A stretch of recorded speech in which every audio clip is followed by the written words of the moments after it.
안녕하세요. 절대갑TV의 명품 PD 한PD입니다. 지금 의사와 정부와의 충돌로 아주 폭풍전야예요. 난리예요. 자, 오늘은 그 이야기로 먼저 시작을 할게요.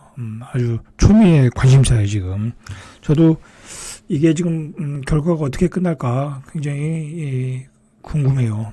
지난번 2000년도에 한번 정부와 의사협회죠. 의사협회가 충돌했을 때는 의사협회가 이겼던 거로 알고 있거든요. 근데 이번에 어떻게 끝날지 저도 궁금해요. 자, 일단은 증원을 2,000명을 하겠다라는 거예요. 이제 기존이 한 400명 되나요? 3,400명에서 2,000명을 증원하겠다니까 저도 놀랐어요. 뭐 500명 그죠? 그렇게 생각 좀 했는데 많아야 진짜 한 7, 800명 그 정도 생각했는데 2,000명 증원하겠다 보니까 이거는 뭐 서로가 타협의 의지가 없는 거죠. 그죠? 아마도 한 500명 정도 증원한다고 하면 서로가 타협이 됐을 것 같아요. 그죠? 왜냐면 병원도 의사가 많이 필요하거든. 그죠? 종합병원 같은 데도 많이 의사가 필요하고 실제로 많이 부족하고 그리고 또 의료 수가도 조금 올려주고 서로가 양보하면서 하면 한 500명 정도는 충분히 타협할 수 있는 아니었는데 2,000명을 한꺼번에 올리고 늘리고 그리고 앞으로 계속해서 한 5년 안에 5년 동안인가 뭐 5년 안에 뭐 10,000명을 만든다고 그랬나? 2030년도까지 아마 그랬던 걸로 알고 있는데 와 그렇게 되면은 그것도 참 걱정이죠. 그죠? 지금 애들이 낳는 게 24만 명인데 그 중에 10,000명이 의대를 가는 거예요.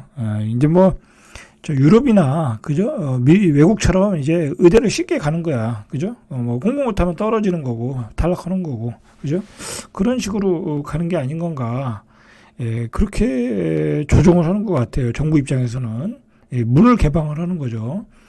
사실 유럽 같은 데서는 의대인을 늘리겠다고 그러면 오히려 의사들이 환영한대잖아요. 그죠? 아유, 내가 지금 고생하고 있는데 그래 후배들 많이 들어와가지고 조금 나의 수고를 덜어달라 뭐 그렇게 개방적인데 우리는 안 그렇죠. 자 어쨌든 그래서 의대 열풍이 불어서 학원가는 지금 난리예요. 학원가가 난리고 30대도 직장 때려치우고 공부한다. 그리고 스카이도 무너지고 있다. 그러면 스카이를 갈 애들이 의대를 가지. 그죠? 저라도 의대를 가죠. 스카이 안 가고. 그러니까 이제 스카이라는 명성이 사라지는 거야. 대한민국에는 오직 이제 의대를 나오냐 안 나오냐가 중요한 거예요. 의대를 나오냐 안 나오냐가. 여러분들 실제로 대한민국의 어떤 전문직의 상류층은 의사와 변호사야. 변호사도 능력 있는 변호사. 요즘은 별볼 일 없고 예전에 뭐 이제 정관 예우 해줄 때 그 사람들 나오면은 뭐 그냥 몇십억씩 쉽게 보이잖아요. 그죠? 뭐 그 사람들이 상류층으로 뭐 직업도 좋고 소득도 좋고 그리고 집안도 좋고 그리고 또 결혼도 잘하고 그리고 재테크도 잘하고 머리가 똑똑하니까 그죠? 아무래도 머리가 똑똑한 사람이 재테크는 잘하는 거예요. 그죠? 뭐 다 그런 건 아니지만 자 그렇기 때문에 그 사람들이 기득권 상류층을 굳건하게 지킨 거야. 어떻게 보면 제가 보기에는 의사가 가장 안정적이야. 의사들 요즘도 개업하면 인근에 개업하면 사람들이 바글바글해. 그냥 가면은 요즘에 이제 겨울에 가면은 아침에 다 예약이 다 끝나. 그 정도로 잘 되더라고요. 그죠? 자 그래서 의대를 다 가려고 그렇게 의대 몰빵 현상까지 나왔던 거예요. 자 그러나 중요한 거는 뭐냐면 지금 이제 의사협회에서 뭐라고 하냐면 의대 증원은 재앙적 결과다. 자 이제 그 결과는 이제 국민이 희생을 해야 된다. 국민의 목이다라는 거예요. 그래서 또 뭐라고 또 이게 협박선글이죠. 사실은 협박선글. 모두 현장을 떠날 것이다. 참 무책임한 거죠. 그죠? 의사라는 게 이렇게 뭐 모두 현장 이건 완전히 국민 생명을 담보로 이러는 거 아니에요. 아무리 자기 자신들의 그 의견과 안 맞는다고 해도 그러면 안 되는 거죠. 그죠? 의료계 폭풍전야. 이렇게 되면은 지금 우리 종합병원이나 병원에 입원하신 환자분들이 얼마나 겁나겠어. 그죠? 얼마나 겁나겠어. 그 사람 지금 케어를 안 하면 언제 돌아가실 줄 모르는 분들이 얼마나 많겠냐고. 근데 모두 떠난다라는 거야. 그러면 완전히 다 죽으란 얘기 아니야. 그죠?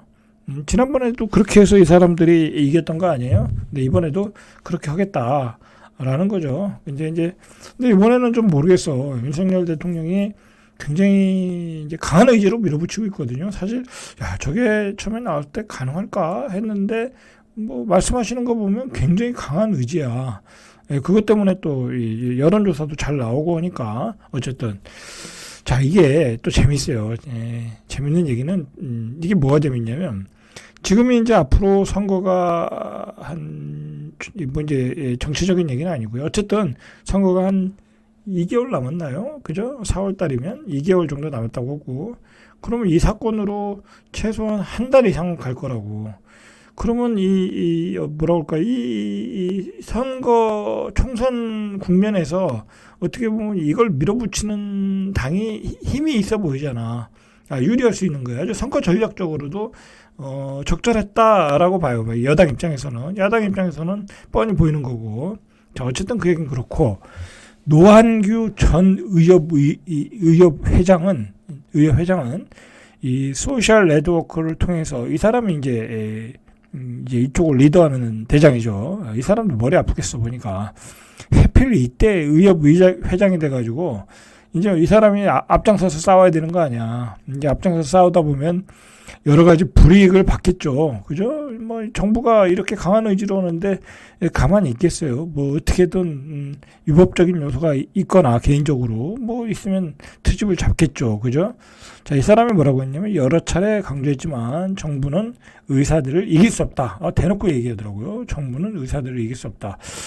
이게 참 문제예요. 우리나라 사람들이 이런 게 문제야. 그냥 국가고 자기들의 이익 앞에서는 국가고 국민이고 없어. 그죠?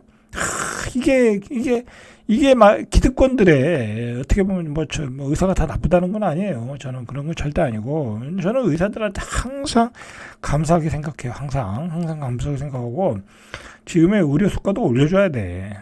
내가 보기엔. 가서 3,000원, 5,000원, 10,000원 그렇게 내잖아요, 우리가. 너무 싸. 내가 가서 보면 그냥 갈 때마다 미안하더라고. 그죠?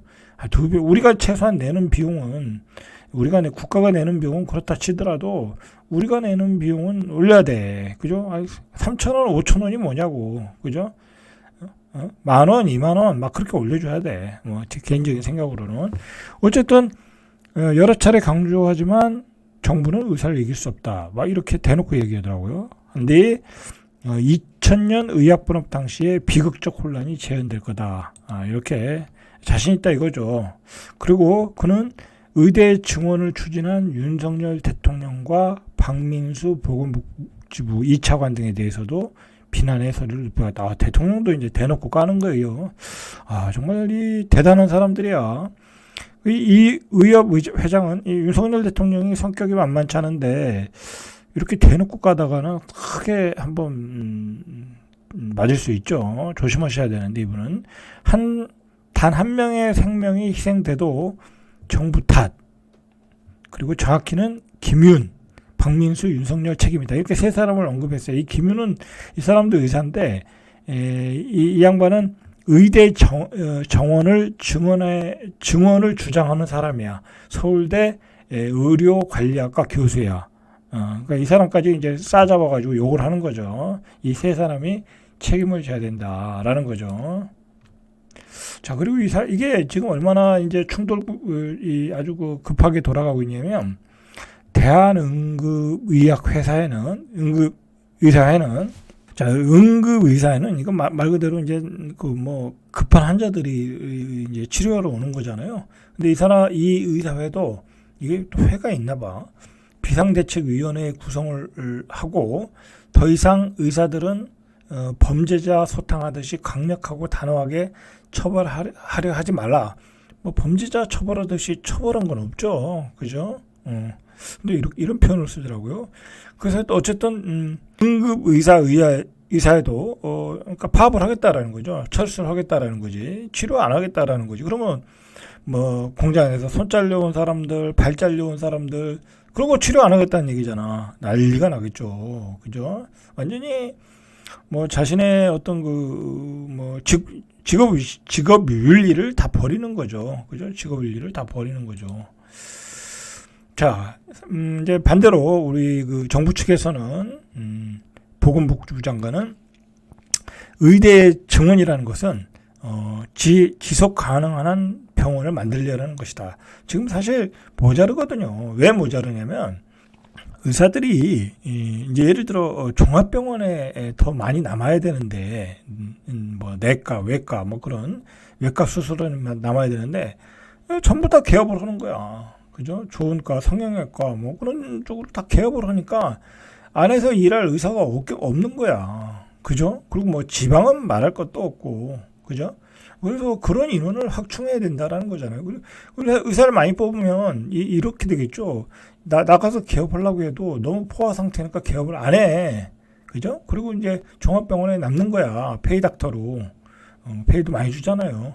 이제 그렇게 그런 차원에서 의사들을 증원하려고 하는 것 같아요. 정부 입장에서는. 그게 지속 가능한 병원을 이야기하는 거예요. 보건복지부 장관에서는. 그래서 전공의들이 과중한 업무 때문에 오히려 수련에 집중하지 못하는 체계를 개선하려고 한다. 정부 입장. 그게 맞는 거야. 그러면 개업한 의사들은 나가서 돈 벌고 이 종합병원에 근무하는 의사들은 업무가 과중하고 그러니까 그 사람들은 또 그만두고 그러면 종합병원에서 치료할 의사들이 부족하다라는 거 아니에요, 지금? 그걸 보충하겠다. 정부 입장에서는.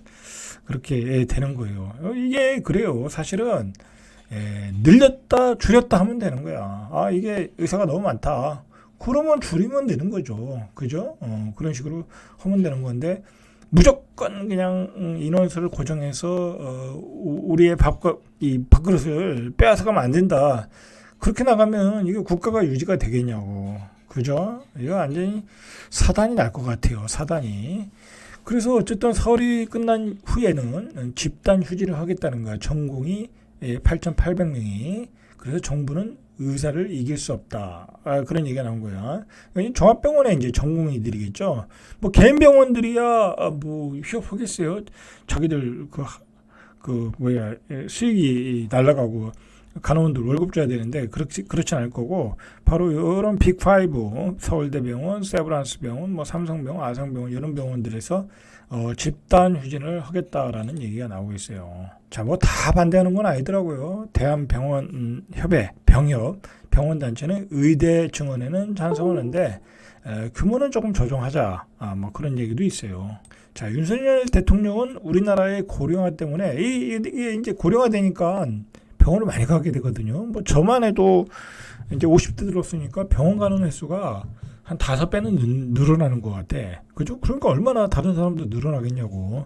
그래서 윤석열 대통령이 의사 수요는 점점 늘고 의료인 증원이 필요하다며 의료 산업의 글로벌 시장 진출이나 바이오 헬스케어를 키우기 위해서는 그러니까 이제 의사들을 많이 키우면 이제 이 사람들이 의사로만 가는 게 아니라 바이오 기업도 가고 바이오 기업도 창업하고 그러거든요. 그렇게 해서 우리 과학의 수준, 의료 수준을 높이겠다라는 거야.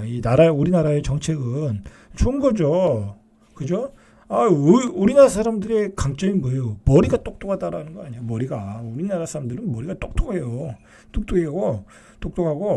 그리고 공부에 대한 의지가 교육열이 강해. 그죠? 그냥 미국까지 가서 배우고 막 그런 열정이 강한 나라야, 우리나라. 그러니까 그런 물꼬를 터주겠다. 윤석열 대통령이 잘하는 거야, 이거는. 잘하는 거다. 저는 잠깐만 이제 우리 대통령 얘기를 하면 뭐 제가 여당을 지지하는 거 아니에요. 저는 항상 중립이에요. 중립인데 요즘 윤석열 대통령이 욕을 많이 먹잖아요. 명품 가방 때문에. 그건 분명히 잘못된 거죠. 그죠? 그걸 받았다라는 건 잘못된 거지. 그거 뭐 말할 필요도 없는 건데. 근데 중요한 거는 윤석열 대통령의 스타일이 이게 사과를 하는 스타일이 아니야. 재밌는 게 이 사람이 사과를 하는 스타일이 아니야. 근데 어쨌든 뭐 그건 그렇다 치더라도 이 윤석열 대통령의 이 장점도 있고 단점이 있는 거예요. 근데 우리는 장점을 봐야 되는 거야. 그죠? 단점을 보면 사람이 단점이 없는 데가 어디 있어. 장점이 많아요. 이 양반도 알고 보면. 우리가 뭐 어쩌고저쩌고 해도 어쨌든 이 반도체 클러스터를 만들어서 밀어붙이는 것이나, 그죠? 재건축 규제 완화, 막 풀어제기잖아요. 그런 추진력 하나는 좋더라고요. 그런 점은 우리가, 일단은 높이 살만하다. 그렇게 보셔야 돼. 그리고 어쨌든, 이렇게 막힘이 없잖아. 막힘이. 오히려 이게, 가방 때문에 요즘 좀 움츠러들었는데, 어쨌든, 추진은 잘하고 있다. 자, 복지부는 의료법에 따라 집단행동, 교사 금지 명령과 전공의 사직서 수리 금지 명령. 그러니까 이제 집단 사표를 내면 사직서를 받지 말아라 이거야. 자, 그러니까 이게 정부가 어떻게 나올 줄 모르겠어요. 이게 막 저렇게 파업을 하면 이제 죽어나가는 환자들이 많이 나올 거 아니에요. 치료받지 못해가지고. 자, 그때 어떤 일들이 벌어질까. 우리 한번 관심 있게 보셔야 될 것 같아요. 일단 의사 수는 우리나라가 OECD 국가의 평균에 못 미친다는 거야. 한의사까지 포함해서 2.6명. 그러니까 OECD 국가의 평균 3.7명. 그죠? 이렇게 우리가 부족하다. 일단은 저는 그래요. 의사 수를 늘리고 그다음에 의료 수가는 좀 올려야 된다. 저는 그렇게 봐요. 너무 싸. 자, 이 덕분에 지금 이게 이제 신문에 나온 얘기인데 이제 전부 다 의대를 보내겠다고 학군지로 몰려간다. 학군지에 아파트의 전세 가격이 올라간다 그런 얘기인데 이거는 새빨간 거짓말이고요. 이건 뭐냐면 원래 학군지는 비싼 거야. 그죠? 의대 때문에 몰려가는 게 아니라 항상 몰려가는 거야. 자, 그래서 목동에 있는 전세 가격이 161제곱미터가 14억 8천이었는데 20억까지 올라갔다. 요즘 전세 가격이 올라가니까 올라가는 거지. 학군지 때문에 올라가는 건 아니죠. 오히려 지금은 의대를 가려면 지방을 가야죠.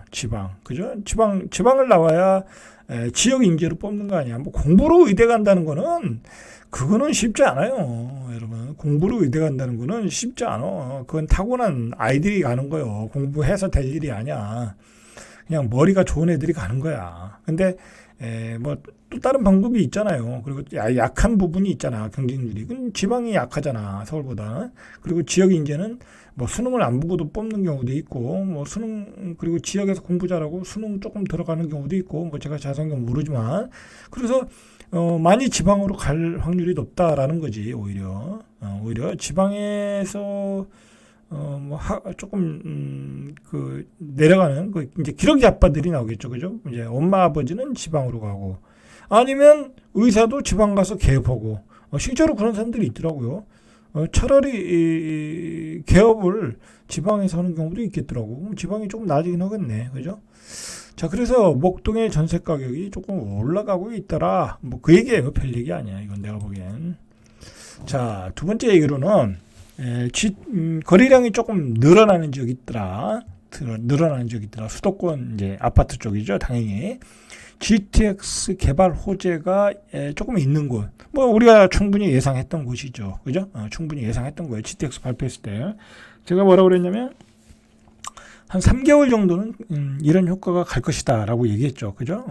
당연히 거래량이 늘어나고 호가도 조금 올라가고 있다라는 거죠. 근데 한 3개월 정도 되면 식는다. 왜냐면 GTX가 당장 되는 게 아니잖아. 그죠? 지나고 보면 이거 되겠나 싶죠? 그죠? 그냥 마음이 급한 사람들. 저기 사야 되는데 예를 들어 이런 사람들 있잖아. 저거 사야 되는데 기다렸다가 어이구 GTX 호재가 나왔는데 가격이 올라갈 줄 모르겠네 하고 사시는 분들이 이 대기했던 매수세가 산다. 그 정도만 보시면 되는 거예요. 신문에 나오는 얘기는 같이 따라가다가는 잘못하면 가격 꼭지에 잡을 수 있어요. 이제 대기했던 매수세들이 가격이 올라갈 거에 대한 두려움으로 산다라고 보시면 돼요. 자, 실제로 8일 기준 1월 수도권 거래 아파트 신고 건수는 1월 신고 건수가 1298건. 자, 12월에 9136건. 그러니까 한 12.7%가 증가했어요. 아직 그 신고가 안 된 게 있겠죠. 그러면 15%, 한 18% 정도 증가했다라고 보시면 돼요. 그죠? 그 정도 보시면 돼. 대기 매수세가 샀다. 자, 서울 아파트도 지난달에 총 1932건. 이게 뭐 이제 거래량이 이거밖에 안 돼. 작년 12월 한 달 거래량이 1839건, 5% 정도 늘어났다. 이제 신생아 대출 때문에 조금 더 늘어나겠죠. 신생아 대출 때문에 한 5구 사이즈들, 5구 평수가 조금 늘어날 거예요. 자, 인천도 지난달 매매 신고 건수가 1697건에서 12월 그러니까 1월이 1697건, 12월이 1402건, 21%가 증가했네요. 인천은 많이 증가했죠. 경기도도 13.1%가 12월에 비해서 1월에 늘어났다. 이게 이제 정부가 이 GTX를 발표한 게 컸죠. 그러니까 정부가 GTX를 발표할 때는 여러 가지 노림수를 가지고 한 거야. 이제 경기도 수도권이 요즘 표밭이잖아. 그러니까 표밭도 생각했고 선거를 앞두고, 그리고 두 번째로는 건설 경기를 살려야 되거든. 건설 경기 살리려면 부동산 거래가 잘 돼야 되잖아. 그죠? 잘 돼야 뭐 신축도 팔리고 구축이 팔려야 또 신축이 팔리고 그러는 거 아니겠어요? 그리고 뭐 요즘 계속 제가 나오잖아요. 뭐 GTX, 뭐 GDF, 뭐 계속 그쪽에서 그런 쪽에서 분양 나오면 GTX D가 들었습니다, E가 들었습니다, 광고하잖아. 어쨌든 뭐 하나라도 타이틀이 들어가면 조금 분양이 부동산 경기가 좀 살아나잖아. 그래서 정부가 이런 미래의 먹거리, 건설 회사의 입장에서는 이 미래의 먹거리를 미리 이렇게 풀어준 거야. 여러 가지 이제 부작용은 있겠죠. 그러나 어쨌든 이 거래가 다소 살아난다는 것은 좋은 거야. 나쁜 게 아니야. 너무 거래가 안 되면 나중에 이게 후유증이 될 수 있다고. 여러 가지 후유증이 될 수 있어. 예를 들어 전세 가격이 지금 올라가잖아. 그죠? 사람들이 매매를 안 하니까. 그죠? 이게 자꾸 사줘야지, 거래가 매매가 돼야지 전세 가격도 어느 정도 밸런스를 맞추고 균형감 있게 가격이 간다고. 한꺼번에 또 나중에 안 사다가 막 매수 확 물리면 또 집값이 폭등할 수 있다고. 적당히 거래되는 것은 좋다. 건전한 거래량이다. 라고 보시면 돼요. 자, 인천시의 경우는 뭐 GTX D노선 건설 계획으로 최근 거래가 됐대요. 이 D노선은 뭐 언제 될지도 모르는 노선이야, 이건. 자, 고양시 덕양구도 늘어났다. 여기는 이제 GTX A 노선이 이제 곧 개통하죠. 여기는 여러 가지 호재들이 있어요. 서해안선도 뭐 곧 개통하고. 그래서 여기는 거래가 많이 늘어났어요. 54%가 늘어났어요. 54%가. 고양시는. 여기는 가격이 저렴해요. 자, 다중 역세권이 되면서 고양시 전체가 늘어났다라는 거예요. 자, 그리고 또 늘어난 지역이 어디냐면 GTX C 노선이 지나가는 지역이죠. 화성시. 그죠? 1월달 거래량이 519건. 한 27%가 늘어났어요. 이쪽은 막 호재가 계속 나오니까, 반도체. 그리고 GTX C 노선의 어떤 그 연장 노선, 오산시, 뭐 작년 12월 151건에서 180건으로 늘어났다. 이 화성시는 앞으로 뭐 거래는 활발하게 될 것 같아요. 워낙 그 호재가 많은 지역이니까. 용인시가 한 530건. 수원시가 612건. 수원시도 GTX C가 들어가죠. 그래서 거래는 늘어났어요.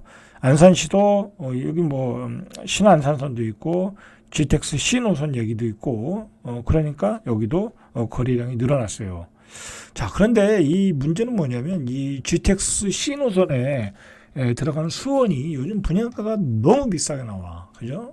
매교역 쪽에 거의 뭐 9억. 그 다음에 요번에 영통자이가 한 10억. 뭐 이것저것 합치면 11억. 영통자이가 어떻게 될지 모르겠어요. 그래서 분양이 어느 정도 될지. 과연 수원에서 11억에 그걸 사야 되느냐. 11억이면 얼마 전에 저기 어디야, 동대문구에서 이편한 세상이 답심리인가? 거기서 11억 얼마 했던 것 같은데, 서울보다도 더 비싸. 그죠? 서울보다도 더 비싸. 그러면 이게 문제가 뭐냐면, 영통이 10억에 분양이 되면 서울은 더 올라가는 거야. 아니, 영통이 10억에, 사실 영통이 별거 아니거든요. 예전에 이번에 시장이 뜨기 전까지는 뭐 다 구축들이고 그래서 별거 아니라고. 그리고 주변에 대체 도시들이 많이 생겼잖아요. 그리고 수원에 재개발되는 지역에서 새 아파트를 많이 공급하잖아. 그렇기 때문에 뭐 그렇게 대단한 것도 아니라고. 영통이 뭐 거기가 무슨 대단한 학군지도 아니고, 그죠? 또 수원은 광교라는 좋은 대체지가 있는데 영통이 10억에 분양이 됐다 그러면 이건 문제가 되는 거야. 여러 가지로 문제가 되는 거예요. 뭐 제가 여기서 상세히 말씀 못 드리는데, 그렇게 되면 서울의 분양가가 또 올라간다 라고 생각하시면 돼. 라고 생각하시면 돼.